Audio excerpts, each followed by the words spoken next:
Hello everyone, I hope you all are doing well and welcome back to Dot Mandala Art Magic series. So here in this part 1 we will be knowing about the introduction and benefits of Dot Mandala Art. So let's get started.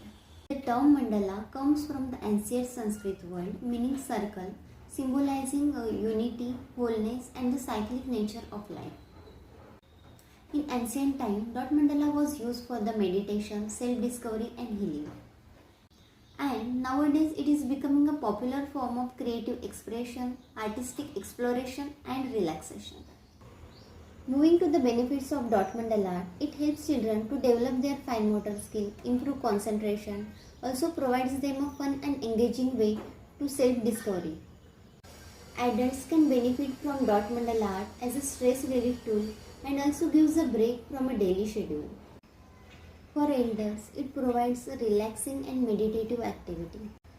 I hope all these benefits are fair enough to keep you motivated to complete this series of creating a Dot Mandala art. Thank you so much for being with me till the end of this video and waiting to see you in the next video where I will be telling you about the materials required for creating the Dot Mandala art. Please do like, share and subscribe to my YouTube channel.